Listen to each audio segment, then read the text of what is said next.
My fiancée rolled her eyes. Wow, so jealous over a few emojis? When I showed her the texts with her trainer, I said, not jealous, just taking notes. His wife wasn't taking it well when she got the screenshots.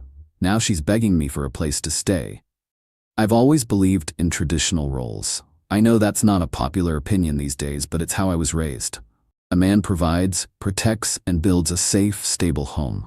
A woman nurtures that home and the family within it. When I met my fiancée Qley, this was our shared foundation. Her family was deeply religious, pillars of their local church community, where her father, Pastor Thompson, delivered a sermon every Sunday. They were people who cared, above all else, about appearances, reputation, and the sanctity of a traditional family unit. Qley had no desire to work. She wanted to be a wife, a mother, and a homemaker. I was more than happy with that arrangement. I own a logistics and supply chain consultancy, a business I built from the ground up. It affords us a very comfortable life. I provided her with a beautiful home, my home, but one she was meant to make hers. A luxury car and a credit card with a limit she never had to think about. In return, I expected loyalty, respect, and a partner who was building our future with me, not just benefiting from it. For 2 years, I thought that's what I had. The first crack in the foundation appeared about 6 months ago, under the guise of self-improvement. Qley decided she wanted to get in shape for the wedding and hired a personal trainer at a high-end gym. His name was Marco. He was exactly the type you'd picture. All perfect teeth, sculpted muscles, and a brand of motivational charm that always felt slick and insincere to me. She started spending more and more time at the gym, coming home late, buzzing with an energy that seemed to have little to do with her workout. She would talk about him constantly. Marco said my form is perfect. Marco thinks I should try this new protein powder. It was always Marco, Marco, Marco. I'm not a jealous man, but I am an observant one. I noticed the way she'd angle her phone away from me in the evenings, the quick, secret smiles she'd have while texting. The moment of truth came on a Saturday afternoon. We were sitting on the couch, planning our honeymoon. I had my laptop open, showing her a resort in Bora Bora. She was supposed to be looking at it with me, but her attention was on her phone. I saw her type a quick message and then laugh, a small private giggle. "What's so funny?" I asked, my voice casual. She jumped, startled. "Oh, nothing. Just a meme a friend sent me." A few minutes later, I went to the kitchen to get a drink. My iPad, which is synced to her phone for convenience, was sitting on the counter. The screen lit up with a notification from Instagram. It was a message from Marco. I knew I shouldn't look, but I also knew I had to. I opened the app.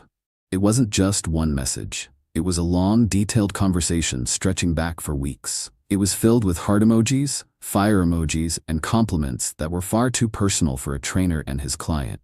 He called her Angel. She called him my handsome beast. But it was the most recent messages, from just moments ago, that made my blood run cold. Marco.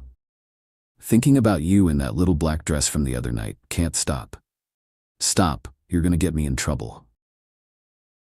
Is the big man boring you with wedding talk again? You have no idea. At least the honeymoon will be nice. Maybe you can come visit me there. Marco. Just say the word, Angel. I'll be on the next flight. I stood in my kitchen, the cool marble of the countertop the only thing grounding me. It wasn't just flirting, it was a planned, ongoing emotional affair, filled with disrespect for me and our relationship. She was sitting in my living room, using the life I provided her to plan a fantasy rendezvous with another man.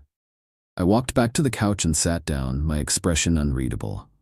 I waited. About 10 minutes later, her phone buzzed again. She smiled as she read the message. I leaned over, my voice calm. "Is that Marco?" The color drained from her face. "What? No. Why would you ask that?" I picked up the iPad from the coffee table and opened the message thread. I turned the screen towards her. "Because of this," I said.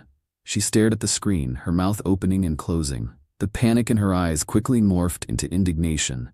It was the classic defense of the guilty. Attack. She rolled her eyes, letting out an exasperated sigh. "Wow.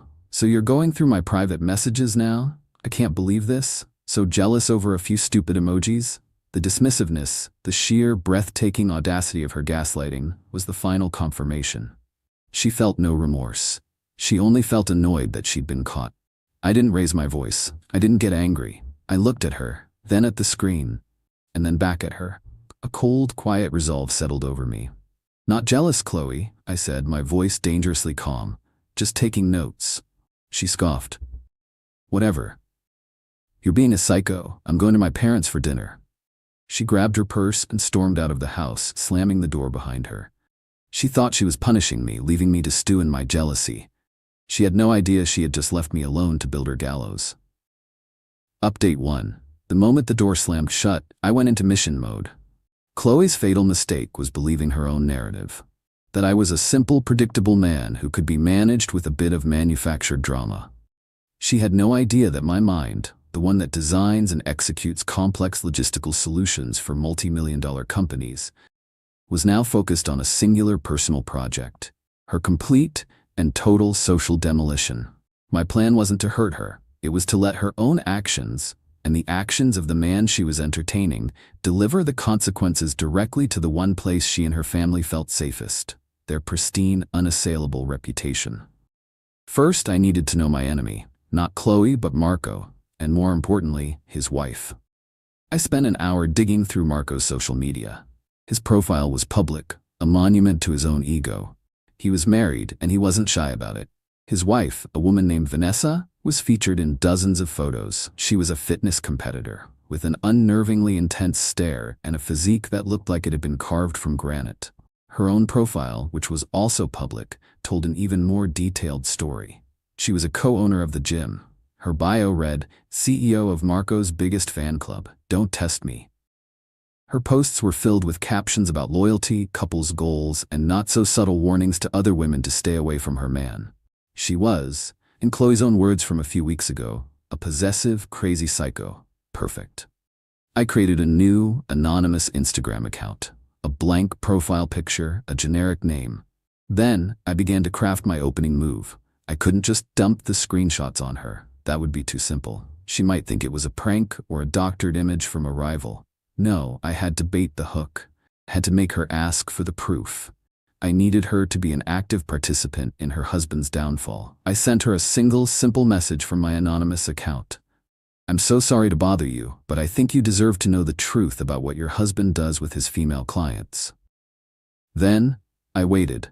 It took less than 5 minutes for the reply to come in. Vanessa, who is this? What are you talking about? Me? I'm a member at your gym. I've seen things, I've heard things. He's not respectful of your marriage. Give me a name, or I'm blocking you. Qley Thompson, your husband calls her his angel. He's planning on meeting her during her honeymoon. The 3 dots that indicated she was typing appeared and disappeared several times. She was hooked. Vanessa, you're lying. Show me proof. This was the moment. I didn't send her the whole conversation. I sent her just one carefully selected screenshot. The one where Qley suggested Marco visit her on her honeymoon. It was damning, but it was also just vague enough to be deniable on its own. The reply was instant. Vanessa, this is nothing. This is a joke. Girls say stupid things. Is it a joke when he tells her he can't stop thinking about her in a black dress? Is it a joke when he calls his own fiancé the big man who is boring her? I had deliberately twisted the context, making it seem like Marco was the one engaged in complaining about his own fiancé. I needed to make this personal for Vanessa, to make her feel like she was the one being mocked. Vanessa, what are you talking about? Show me. I sent the next screenshot, the one with the black dress comment, the one where Marco called me the big man. The trap was sprung. He said that? About me? Me, I don't know who he was talking about. I just know he was saying it to Qley. There's more. A lot more. Weeks of it. Send it to me. Send me everything.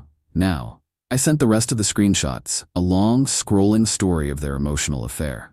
As I sent them, I added my own commentary, my own carefully chosen words to pour gasoline on the fire. Me, she lives with him. The big man. Her fiancé.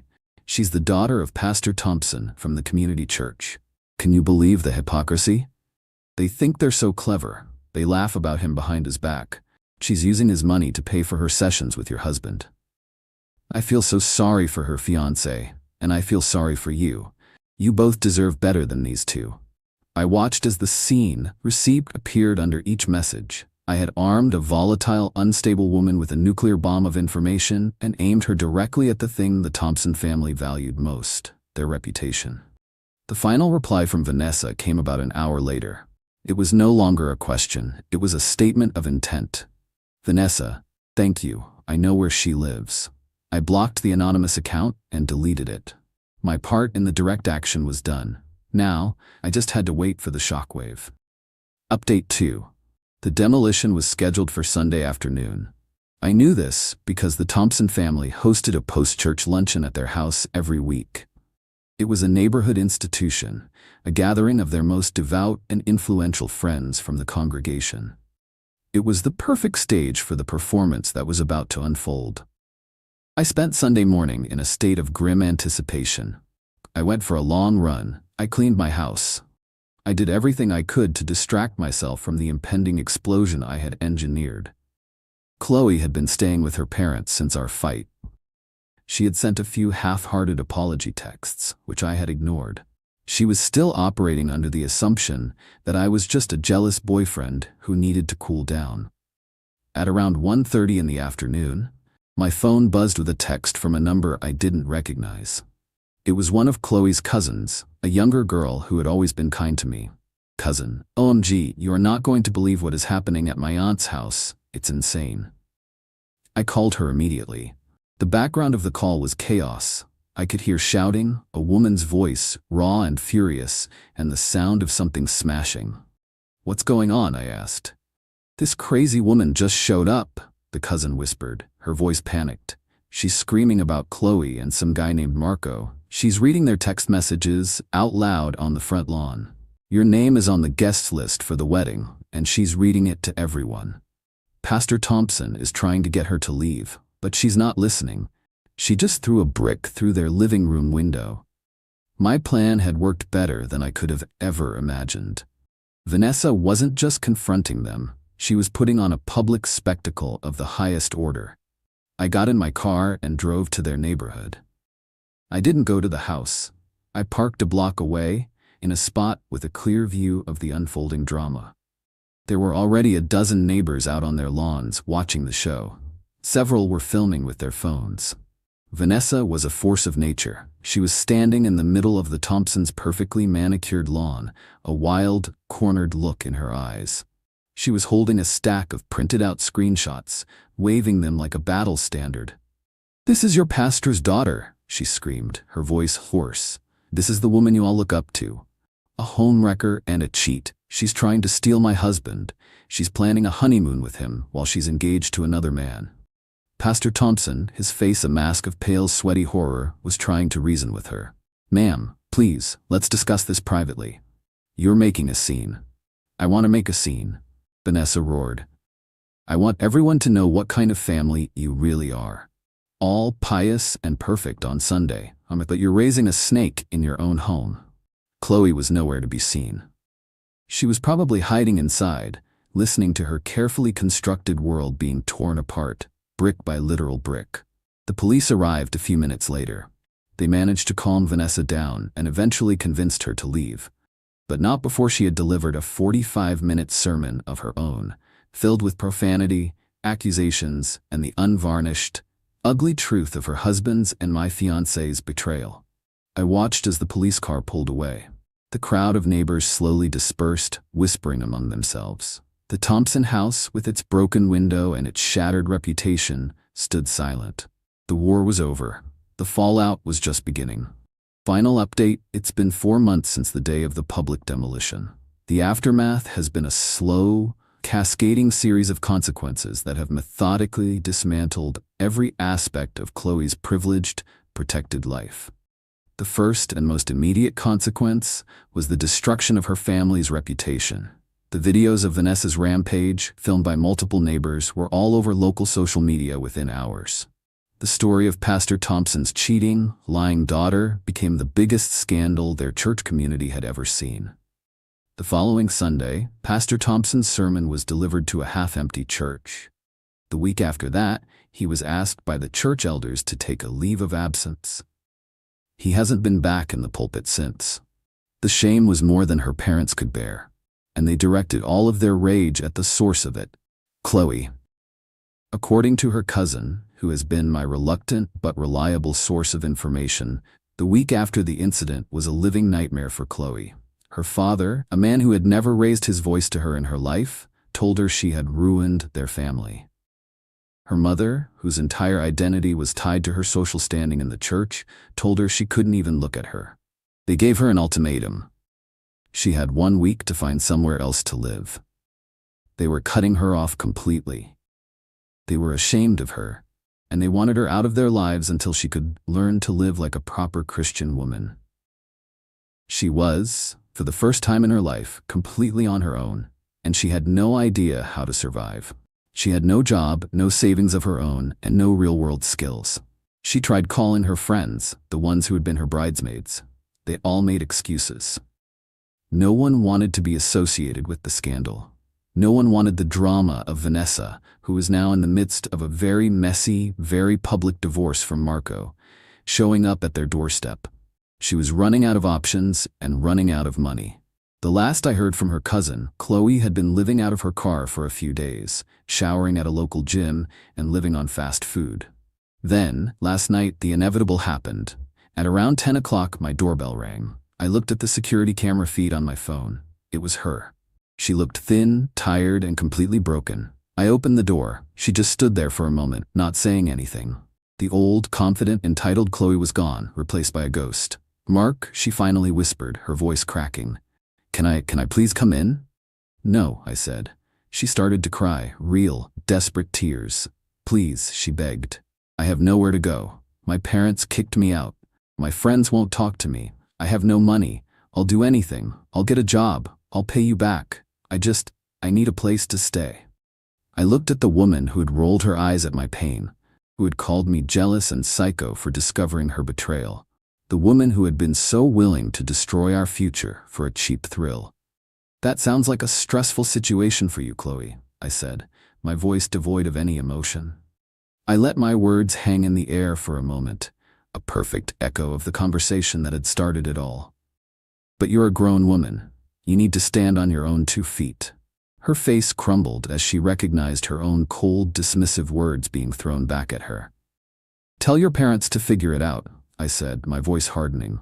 "Or Marco, or any of the friends who thought your behavior was so funny, but don't bring your problems to my door.